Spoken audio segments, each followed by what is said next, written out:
Have you ever wondered how three rival kingdoms on a small peninsula shaped the destiny of an entire nation that still thrives today? It's the 1st century BCE. The Korean Peninsula is a land of misty mountains, roaring rivers, and ancient warriors clad in iron armor. Three powers, Goguryeo in the north, Baekje in the southwest, and Silla in the southeast, are rising like flames, each determined to control this rugged land. Their kings dream of uniting the peninsula, their generals carve glory through endless wars, and their monks bring wisdom that will shape generations to come. But beneath the battles lies something deeper, the birth of a culture, a spirit that will outlast empires and define Korea's identity for over 2 millennia. In this video, we're diving deep into the epic story of ancient Korea's three kingdoms period, where myth meets history, warriors meet scholars, and ambition meets destiny. So stay till the end, because every alliance, every betrayal, and every battle tells the story of how Korea became the nation we know today. The dawn of ancient Korea, a land before the kingdoms, imagine standing on the Korean Peninsula over 4,000 years ago, before the cities, before the kings, before the walls of stone and palaces of gold. The air is thick with mist, the mountains rise like guardians of time, and tribes wander across fertile valleys, hunting, fishing, and farming. This was ancient Korea before history began, a land of mystery and spirit. Long before there was a Korea, there were people, the early settlers of the Neolithic and Bronze Ages. They built pit houses, used polished stone tools, and left behind pottery marked with comb-like designs, simple, yet deeply symbolic. Archaeologists have found these artifacts near the Taedong River, proving that human civilization flourished here as early as 8000 BCE. These were not just primitive tribes, they were the first Koreans, shaping a society that valued community, craftsmanship, and connection with nature. But here's a question: how does a collection of small tribes turn into a nation? What transforms scattered farmers into warriors, leaders, and kings? The answer begins with myth, the most powerful tool of unity humankind has ever known. The mythical beginning, the legend of Dangan and Goguryeo. Every great civilization has its origin myth, and for Korea, it begins with Dangan Wangyam, the semi-divine founder of Goguryeo, the first Korean kingdom. The legend goes like this. Heaven's son, Hwaning, looked down upon earth and longed to bring peace and order to the human world. Descending from the heavens with 3,000 followers, he settled on Mount Taebaek and founded a sacred city.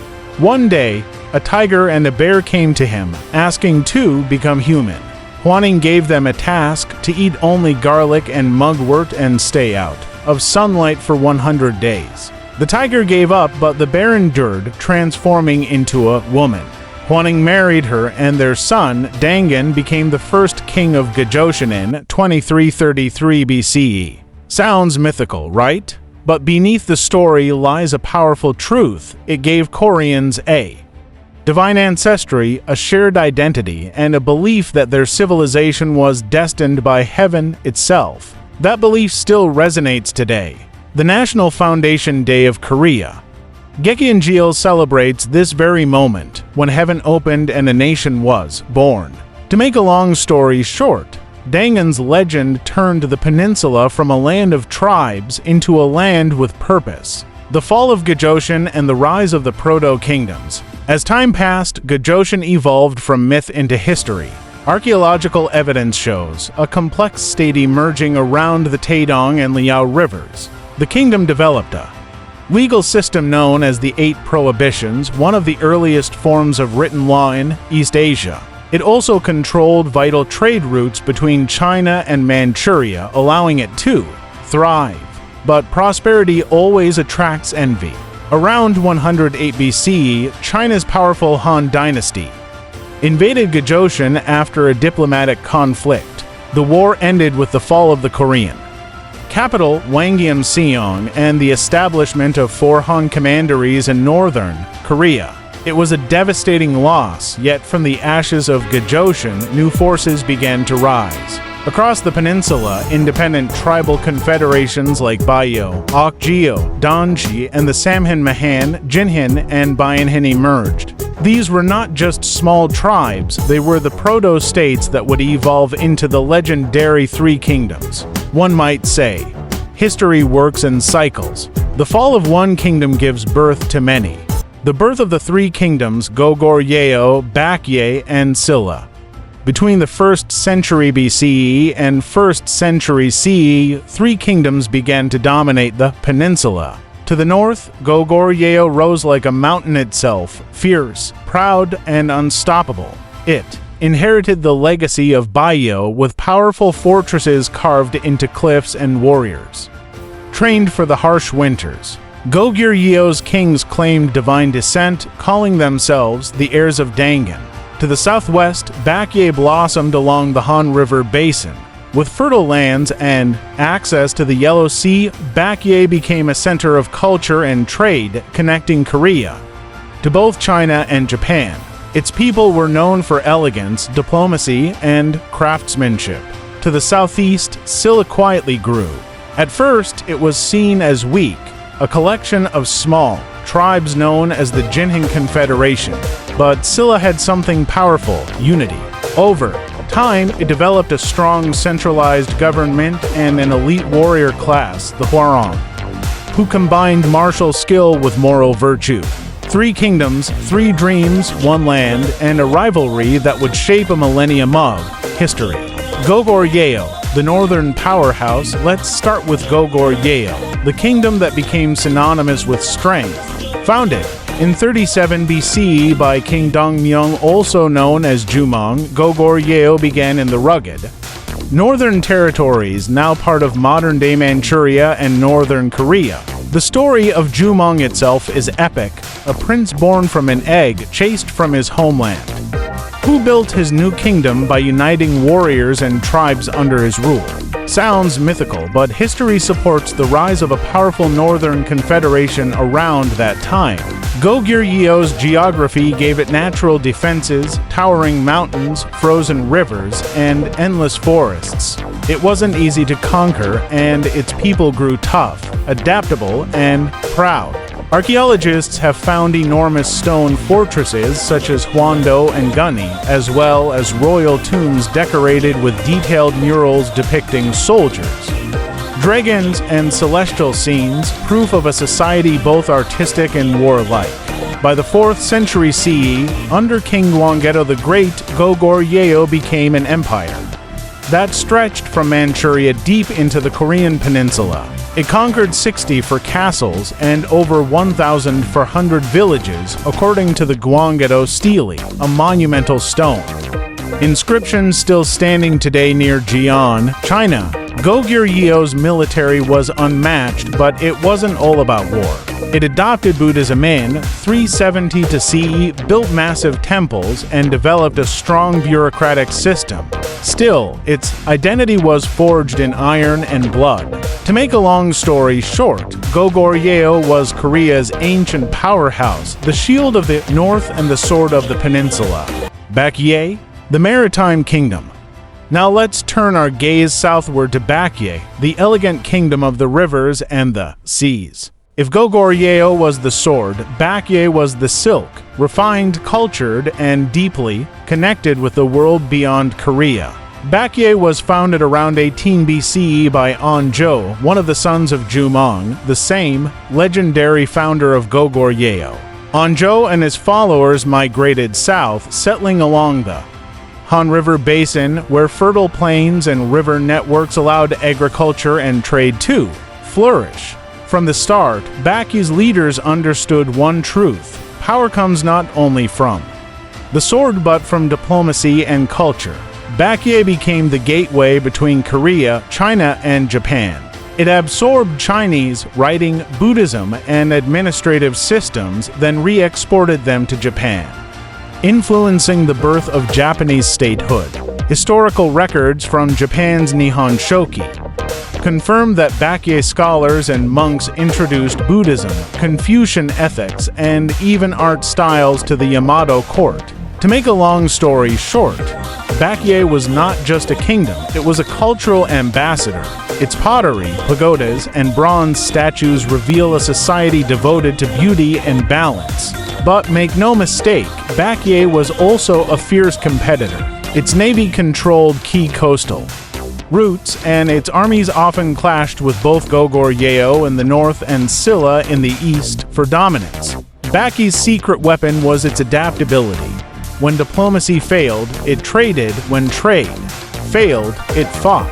That flexibility kept it thriving for centuries. Silla, the underdog that rose to power. At first glance, Silla seemed the weakest of the three. Geographically isolated in the southeastern mountains, far from major trade routes.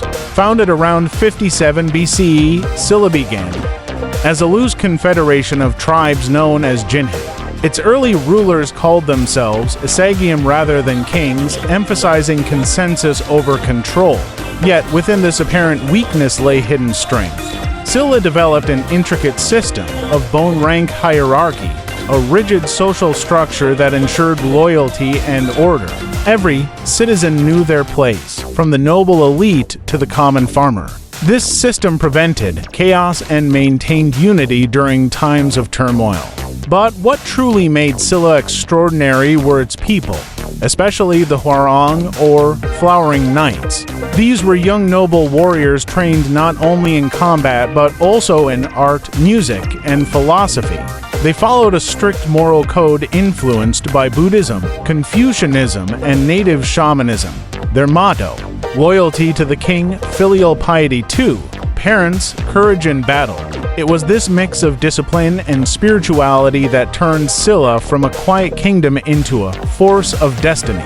Under King Jinhung 540 to 576 CE, Silla expanded rapidly, building fortresses, organizing armies, and forming alliances, especially with the Tang dynasty of China. Wars and diplomacy, the constant struggle for supremacy. For centuries, the Korean Peninsula was a chessboard of shifting alliances, betrayals, and bloody wars. Goguryeo, Baekje, and Silla all desired the same thing, unification, but their methods were very different. Goguryeo relied on its mighty army and mountainous defenses. Its generals were legends, especially General Yulji Mundiak, who in 612 CE led Goguryeo to a miraculous victory over the Sui dynasty of China. Facing an invasion force of over 1 million soldiers, Yulji used deception and guerrilla tactics to lure the enemy deep into Goguryeo territory. When the Sui troops were exhausted, he struck with precision. The result: the destruction of nearly the entire Sui army and the collapse of the Sui dynasty itself. But while Goguryeo fought against China, Baekje and Silla battled each other for dominance in the south. During the 4th and 5th centuries, Baekje held the advantage, even capturing Silla's capital briefly. Yet history loves a reversal. By the 6th century, Silla's reforms paid off. It built strong walls, advanced metallurgy, and trained a professional military force. The Hwarang became elite commanders, and Silla began forming cunning alliances, especially with Tang China, which shared a common enemy, Goguryeo. Meanwhile, Baekje tried to counter by allying with Japan's Yamato court, exchanging envoys and soldiers. This created a fascinating geopolitical triangle, China and Silla on one side, Baekje and Japan on the other, with Goguryeo looming over them both. To make a long story short, it was a centuries-long dance of war and politics, a balance of power that kept Korea divided yet culturally thriving. Even amid conflict, trade flourished. Merchants from Baekje and Silla brought Chinese silk, Persian glass, and Southeast Asian spices across the peninsula. Buddhist monks traveled freely between the kingdoms, sharing teachings and art. Despite constant warfare, a shared Korean culture was slowly emerging. Yet, one question remained: who would finally unite the land? Who would end centuries of rivalry and bring peace to the peninsula?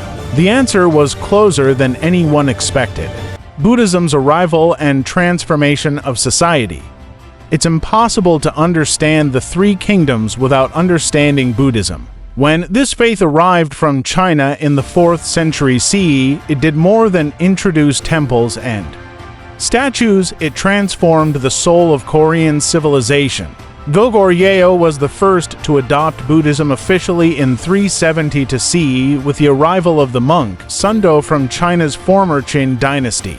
King Sosurim built temples, sponsored monks, and used Buddhist ideals to justify royal authority, portraying himself as a divine protector of the people. Baekje followed in 380 for CE, welcoming the Indian monk Maranatha, who spread Buddhist teachings that emphasized compassion and enlightenment. Baekje's kings supported temple construction and sponsored beautiful Buddhist art.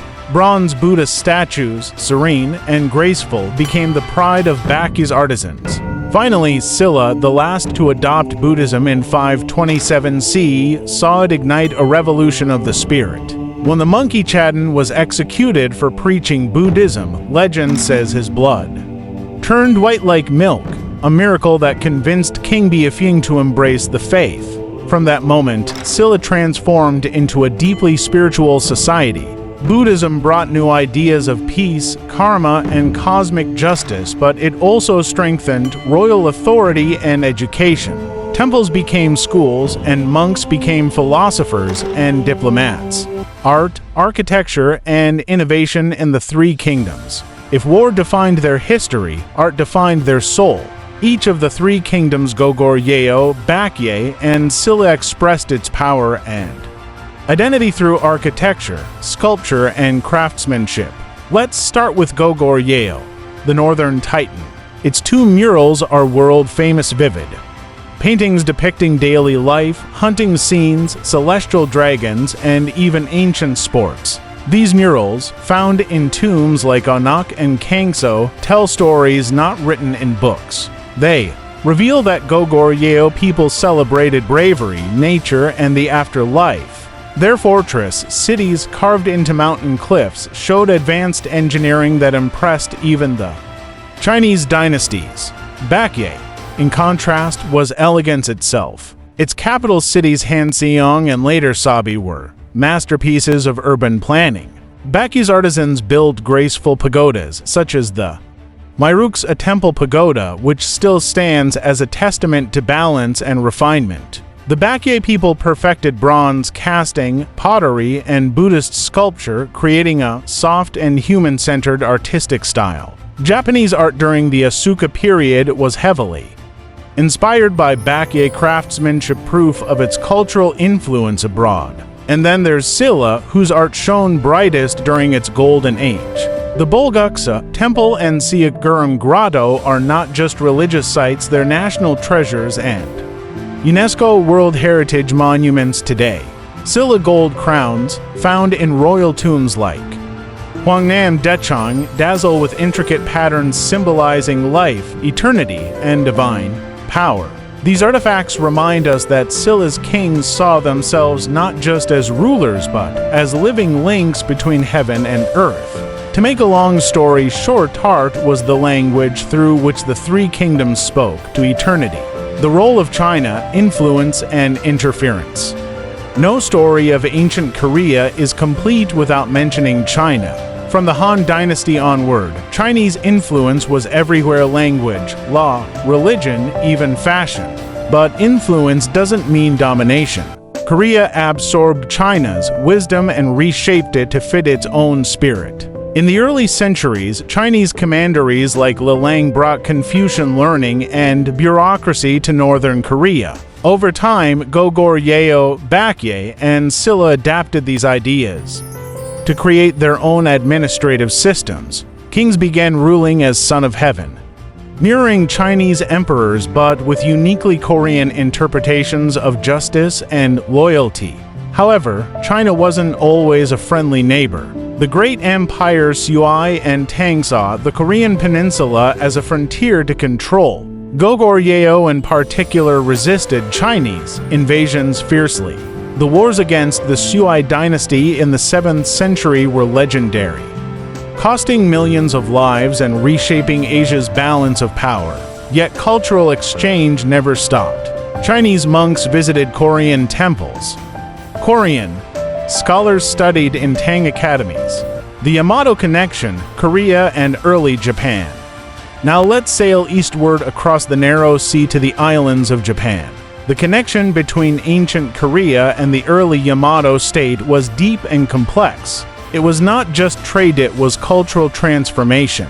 Baekje played the leading role in this exchange. Historical texts like Japan's Nihon Shoki record that Baekje sent scholars, architects, artists, and Buddhist monks to Japan in the 5th and 6th centuries. They brought with them Chinese writing, Confucian ethics, and, most importantly, Buddhism. These gifts reshaped Japan's political and spiritual identity. Even Japan's early capitals and temple designs like Horyuji were modeled after Baekje and Silla blueprints. Korean artisans crafted bronze statues for Japanese temples, and Baekje engineers helped plan irrigation systems and city layouts.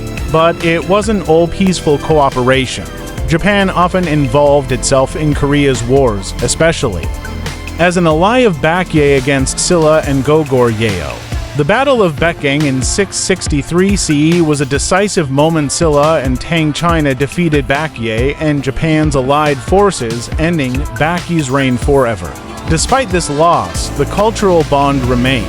Even today, many scholars believe early Japanese aristocracy traced part of their ancestry to Korean immigrants, artists, monks, and thinkers who shaped Japan's golden age. To make a long story short, ancient Korea didn't just connect Asia through war and trade. It was the cultural bridge between China and Japan. The rise of Silla's golden age. By the 7th century, the tide was turning. After centuries of struggle, one kingdom was about to achieve what none before had done: unify the Korean Peninsula. Silla's secret weapon was strategy, not strength. While Goguryeo and Baekje exhausted themselves in endless battles, Silla played the long game, building alliances, reforming its government, and earning the favor of the Tang dynasty in China. King Mayol and his brilliant general Kim Yushin formed a military alliance with Tang forces, agreeing to attack Baekje first. In 660 CE, Silla Tang armies invaded Baekje, crushing its capital Sabi and capturing its last king, Yuya. Baekje fell, and its once glorious temples burned to ashes. But victory had only just begun.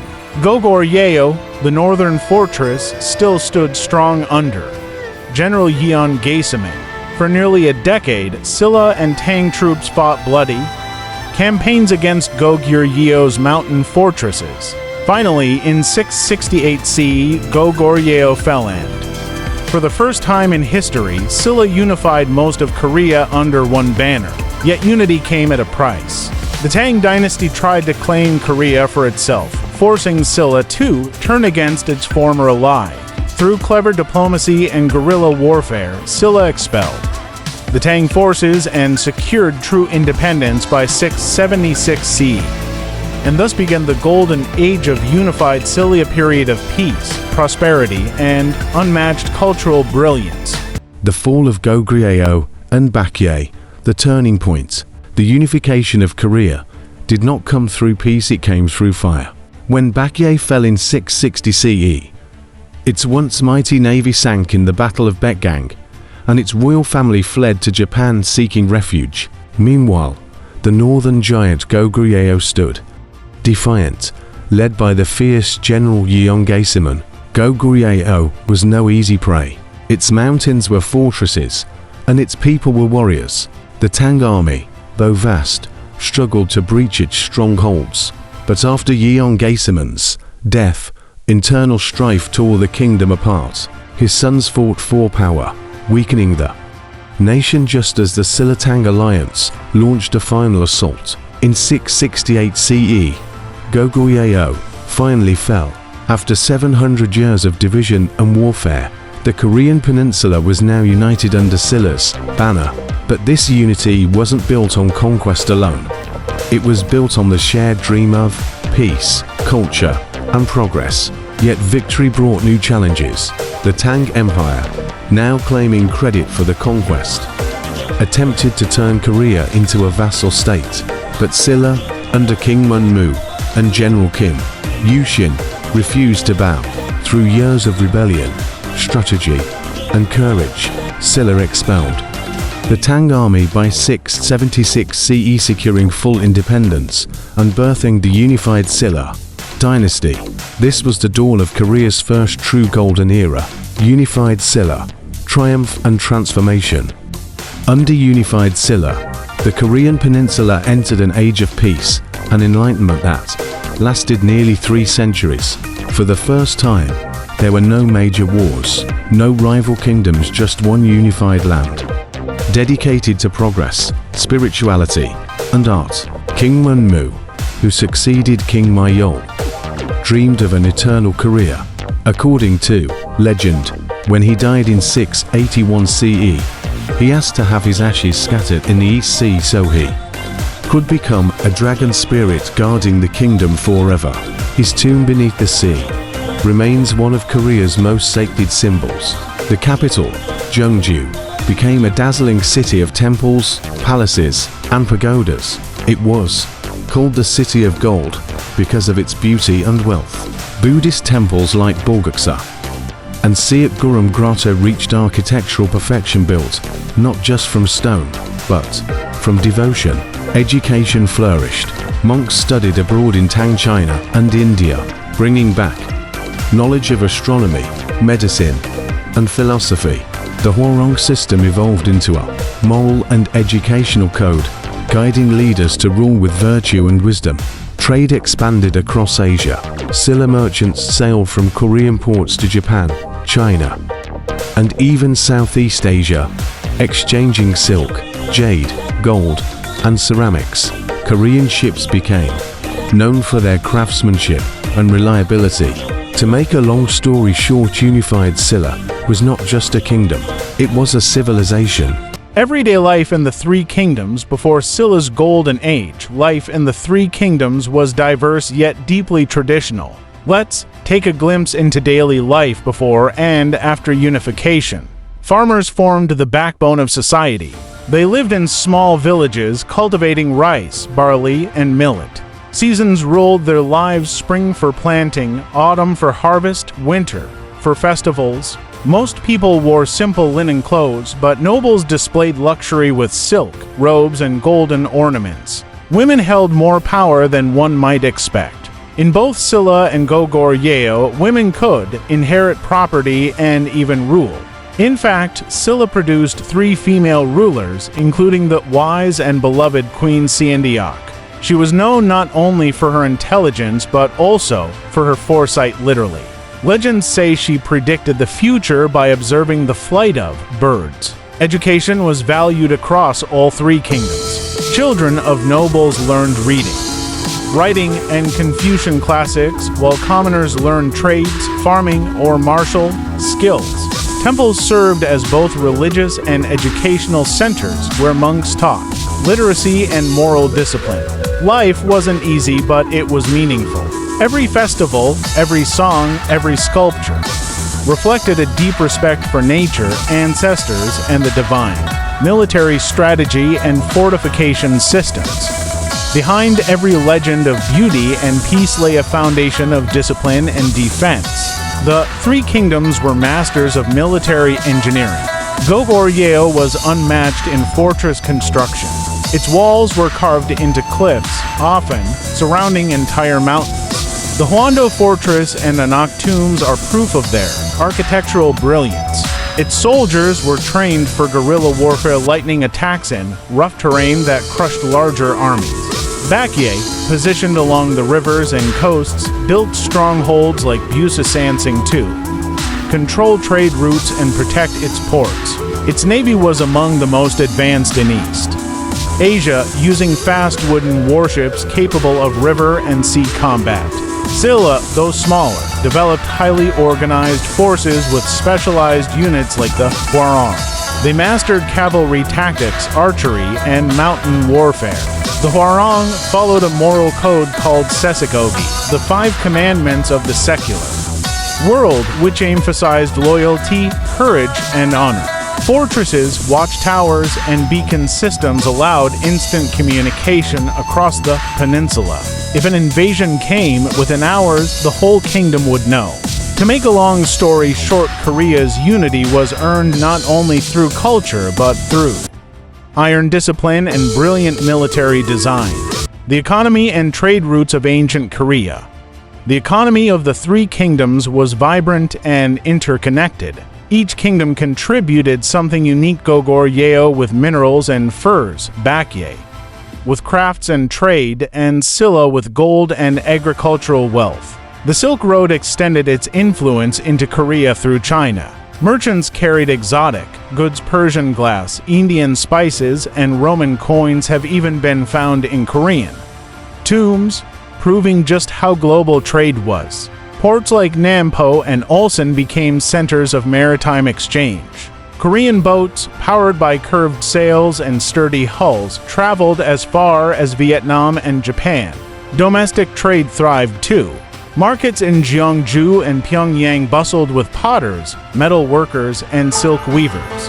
Barter was common, but coins began circulating, especially during unified Silla, making trade faster and more efficient. Trade wasn't just economic, it was cultural. Along with goods came ideas, art, and technology that enriched every corner of Korean life. To sum up, ancient Korea was not an isolated land, it was a thriving hub in Asia's network of civilizations, education, philosophy, and the birth of Korean identity. Education was the heartbeat of civilization in the Three Kingdoms and unified Silla period. From the moment Buddhism and Confucianism took root, learning became sacred, seen as a path to both wisdom and virtue. In Goguryeo, education was militaristic and moral. The youth were trained in both strategy and scholarship, blending warrior discipline with Confucian ethics. State-run schools taught reading, writing, Chinese classics, and law, building a class of scholar officials loyal to the throne. Baekje focused on cultural refinement. Its royal academies emphasized literature, diplomacy, and the arts. The Baekje elites were among the most educated in East Asia, often serving as teachers to Japan's early rulers. Monks were considered intellectuals, preserving philosophy, medicine, and astronomy in temple libraries. Silla, after unification, institutionalized education. The National Confucian Academy, Gukuk, was established in 680 to CE, one of the earliest higher learning institutions in Asia. Students memorized Confucian texts, studied moral philosophy, and learned state administration. Those who excelled became government officials, guiding the kingdom with wisdom and integrity. Philosophy in this era wasn't abstract, it was a way of life. Confucianism taught loyalty, respect, and harmony in relationships. Buddhism taught compassion, mindfulness, and the pursuit of enlightenment. Together, they formed a perfect balance: discipline and empathy, authority and humility. From these values emerged a new concept, the Korean identity. It was an identity shaped not by conquest but by culture, not by power but by principle. Legacy of the Three Kingdoms, the foundation of modern Korea. And now we reach the end of this journey, the legacy that lives on. The story of the Three Kingdoms is not just ancient history, it's the foundation upon which modern Korea stands. The art, the language, the architecture, and even the spirit of resilience you see in Korean society today all trace their roots back to this era. Goguryeo's courage, Baekje's creativity, and Silla's unity, together they formed the DNA of a nation. The balance between strength, beauty, and wisdom became the guiding principles of Korean civilization for centuries. The traditions established during the Three Kingdoms still echo in Korean culture. The Confucian respect for family and hierarchy remains a core value. The Buddhist influence on art and ethics continues in temples and festivals. The Hwarang spirit of loyalty and honor still inspires military and youth programs today. Even in modern times, when Korea faced invasions, division, and hardship, that ancient spirit endured. It whispered through the mountains, sang through the rivers, and lived on in. The people who refused to give up their land, their language, or their faith. The legacy of the Three Kingdoms is not a tale of kings and wars, it's a story of identity, of how people discovered who they were and who they could become. So, the next time you see the gleaming skyline of Seoul or the quiet beauty of a Buddhist temple in Gyeongju, remember this: Every brick, every poem, every dream carries the echoes of Goguryeo, Baekje, and Silla, the kingdoms that shaped a nation. As our journey through ancient Korea comes to an end, one truth remains timeless. Civilizations rise and fall, but their spirit never dies. From the rugged fortresses of Goguryeo to the golden crowns of Silla, every chapter of Korea's history tells us something profound, that greatness is not built in a day but through generations of faith, courage, and wisdom. The three kingdoms may have vanished 1,000 years ago, but their legacy still beats in the heart of every Korean and in the admiration of everyone who cherishes history. So, if you've enjoyed this story of war, art, and destiny, don't forget to like, subscribe, and share, because the next time we'll uncover another forgotten world, another civilization, whose echoes still shape our modern lives. Until then, thank you for watching, and may history always guide your future.